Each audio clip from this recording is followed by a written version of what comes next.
Hello everybody, it's your boy N here. I'm coming at you guys with another YouTube video. So in today's video, it is going to be a comparison between the Valby Outpost farm and the abandoned Refinery farm. So in this video, I'm going to compare what's good, what's bad about which farms, and tell you which farm is actually better out of these two. So without further ado guys, let's get right on into today's video. Before we do that real quick, my creator code is going to be on screen right now, and the top link in the description will send you there if you want to support me. Other than that, my Discord server is going to be linked in the description below, so please check that out if you want to. Now let's get into the nitty gritty of both of these farms, what's good, what's bad, and you know, let's just delve right in. Okay, so let's start off with the good or Valby farm.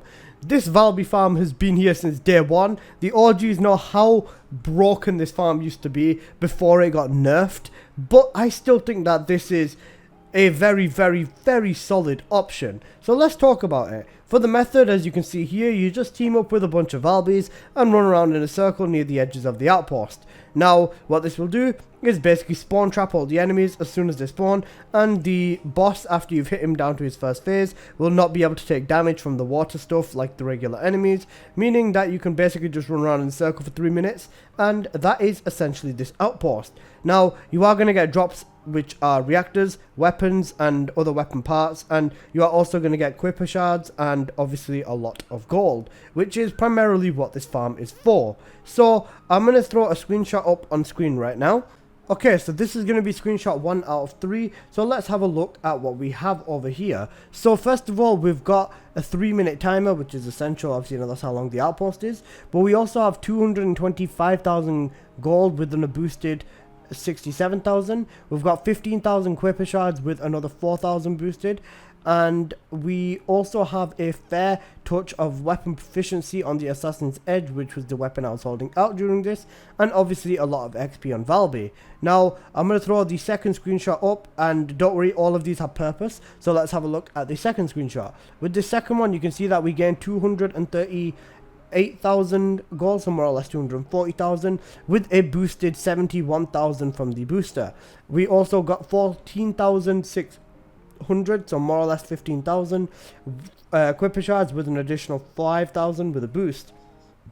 Again, obviously 3 minutes because that's just how it is, but you can see that we went from level 11 to level 14 from this, and the Assassin's Edge ranked up twice, which is another thing that is important to remember. So we're looking at the weapon proficiency as well, so that is something to keep an eye on. You can see from these screenshots as they go on that the other two weapons, the proficiency raises ever so slightly, but with the weapon you hold out on this farm goes flying up. Now from the second to the third screenshot, as you can see on screen right now, you can see that we have a ton more level on Valby, all the way up to 15, and our Assassin's Edge's rank is still going up even further. I believe from this screenshot that I was holding out the immediate execution, just because the way that it looks. But you can see more importantly that we got 264,000 gold with a boosted 80,000 and 16,000, more or less 17,000 quipper shards with a boosted 5,000. Now across all these screenshots, I'm going to throw all of the gold without the booster into a calculator, and I'm going to figure out what the average is between all three of these numbers. So after throwing all these numbers into a calculator, this is the information that it has returned with. The average is 242,648 for the gold. Now with this, the largest of course being the 264,395 and the smallest being the 224,904. Now with this, there's a range of around about 40,000, which is a pretty small range if you ask me. Between the mass amounts of gold you can get from this farm, you could get a lot higher or you could get a lot lower, but having around about the 250,000 mark is still something that I think is a very good chance for gold. Now let's switch over and find the average of the quipper shards. Okay, so the numbers for the quipper shards are on screen right now, so let's throw them into the calculator. So this is the results that it's returned with, so let's analyze this real quick.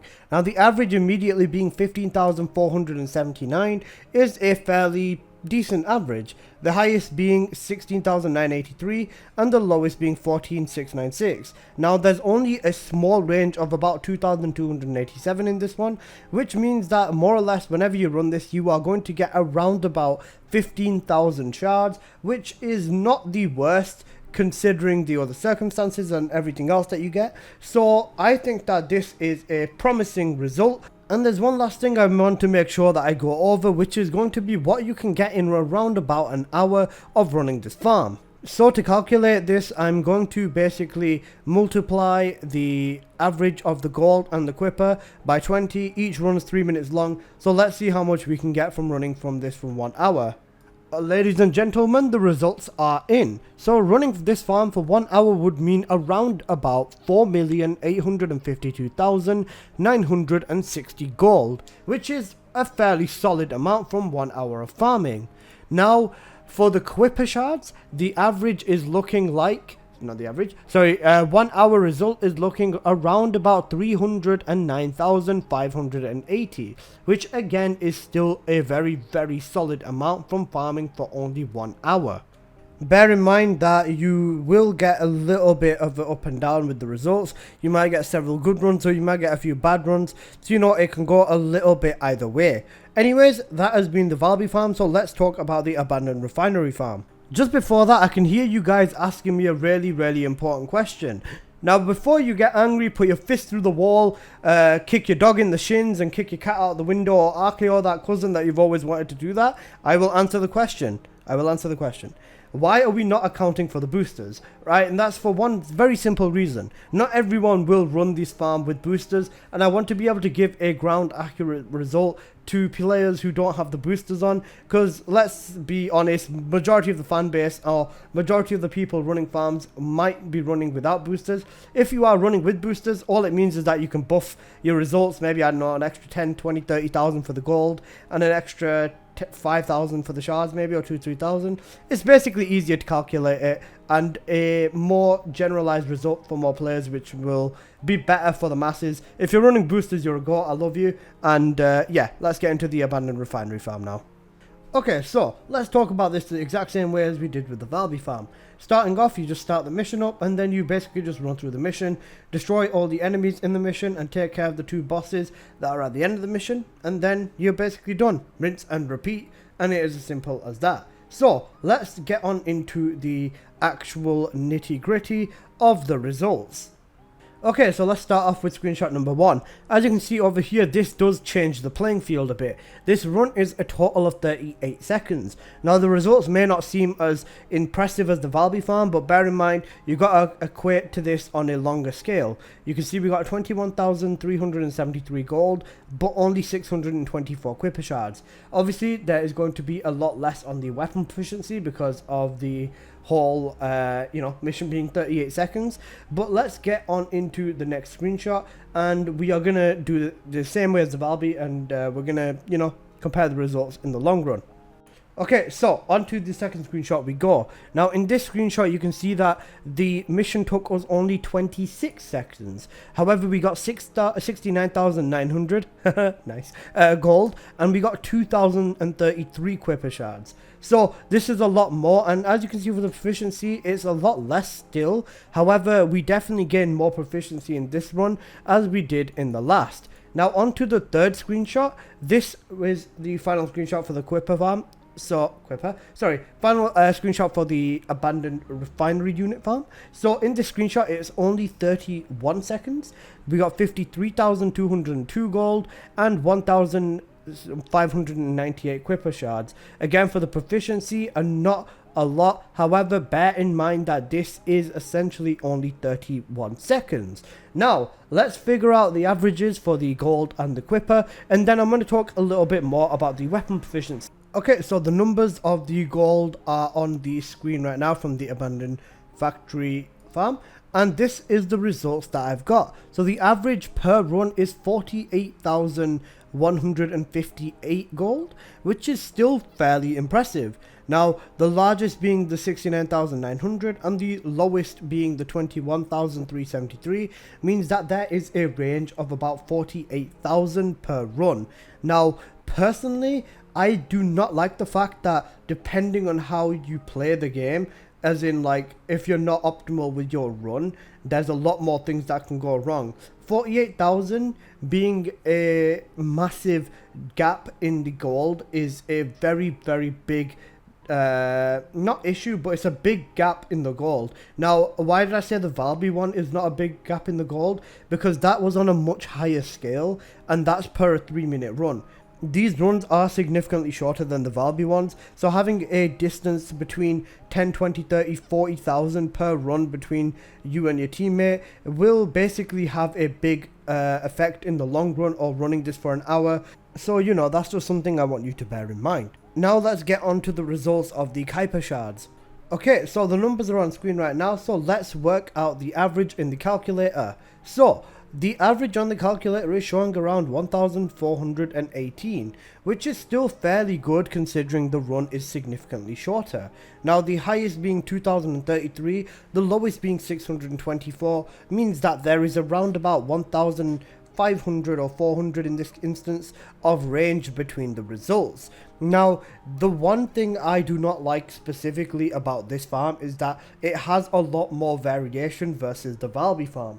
Now, you will be doing these runs a lot more and you could be getting significantly more, but then again, you can also be getting significantly less. So it is a double-edged sword in terms of which farm you actually choose. Okay, so now let's work out how much the factory gives you in 1 hour. So first of all, we are going to do this a little bit differently to get the result. We're going to work out the average of the time across all 3 of the runs and then use that to find out the results versus an hour. Okay, so the time taken on all 3 of the runs are on screen right now, so let's throw them into the calculator and talk about the results.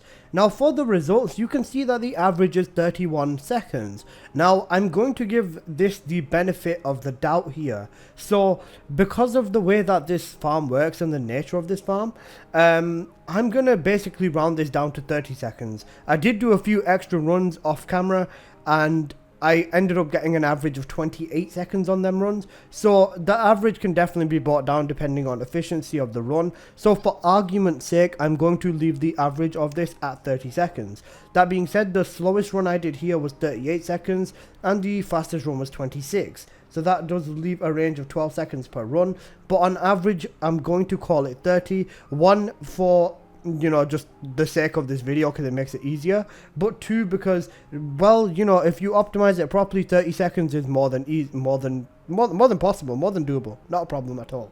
So just like last time, we are going to figure out the hour, so we're going to take the average and multiply it to get ourselves the answers. Just to interrupt real quick, before we do the hour one, a part of me is curious to see how these 2 farms do on the exact same scale. So before I do 1 hour, I'm going to quickly do 3 minutes on the factory farm just to see how much gold and Kuiper you get versus the Valby one. Now, the Valby farm had an average of 242, 648 per every 3 minutes. And I am actually quite surprised to find that the abandoned factory one has a average, well, across 3 minutes of 288,948. So the abandoned factory actually has a higher average than the Valby farm, which is something I did not expect in the slightest. When you scale this all the way up, you can see that this farm has got 5,778,960 gold within 1 hour, which is very damn impressive. Comparing that in turn with the Valby, which only had the average of 4.8 million, you can see that there is almost a million gold difference in running this for 1 hour, which is a insanely big difference and can make a massive difference whilst doing your runs. Now let's talk about the Kuiper shards. Multiplying up by 6 to get the same time as 3 minutes for the Valby farm, you can see that the Kuiper shard only has 8,508 for this one. Now that is not even half of the Valby one, which is quite a big drop off and not the turn of events I was expecting, in all honesty. Scaling this up to an hour, you can see that you only have 170,160 Kuiper versus Valby farms over 300,000 Kuiper. So my conclusion from the Kuiper side is that it can be a lot more of a miss with the factory farm. You are able to essentially miss out on Kuiper left, right, center, but with the Valby farm I think it's a little bit easier to pick it all up. Now there is a clear conclusion here. If you need gold, you definitely want to be doing the abandoned factory, and if you want to be getting hyper a little bit more, you want to be doing the Valby farm. Now I personally do prefer the Valby farm because it is significantly more chilled out. If you want to lock in and you want to be on game mode, you definitely want to be doing the factory because that requires you doing a lot more. If you aren't too stressed and you just want to get a little bit of both, the Valby farm is still not a bad idea, especially for Kuiper shards. If you're in need more of that than gold, this is definitely the farm I would do. Now this has been very in-depth, and if you guys have watched this entire thing, I am incredibly grateful for you to stick around, and I am very glad you decided to. It does mean a lot to me because this video took a lot of time and a lot of effort and a lot of brain power to put together. One thing I do want to quickly mention though is that my results may be different from what you may experience in the game as well. Bear in mind I only targeted 3 specific games of each in these results because I didn't want to make this video a whole hour long going into every single thing about these farms, but for the general idea this is basically the conclusion as I've shown in the video. If you need a little bit more gold, the factory will scale up by around about 1 million, and if you need a little bit more Kuiper, the Valby farm will scale up by about 100,000. Valby farm is significantly more chill and requires a lot less intense gaming, and I think for a longer run is the better option. But if you want to go whole gaming mode and you want to go all in, the factory is definitely the call to make. With the Valby farm, I do want to also say you obviously need Valby for this, but for the factory you can run any Descendant. With this though, I do highly recommend Bunny because Bunny is obviously the GOAT. All my homies love Bunny. Can I get a hashtag Bunny in the comment section below please? And I guess that is ideally the need for both farms. You need at least one Bunny and you need at least one Valby for this, so you know Bunny's easier to get than Valby, so that might be another factor for you. But anyway guys, I hope you've enjoyed this behemoth of a video. If you did, please do drop a like. Like I said, it took me a hot while to make this one. And share this to your friends. If anyone has the question, which farm's better? Oh my god, tell them to watch that 20-minute video N has made about this farm. Jeez, this was a long one. Anyway guys, I hope you have enjoyed. If you did, please do smash that like button. If you're new here, please do subscribe. If you like what you see, use my creator code. Top link in the description to support me right there. And I will see you guys in the next video. Peace, boy.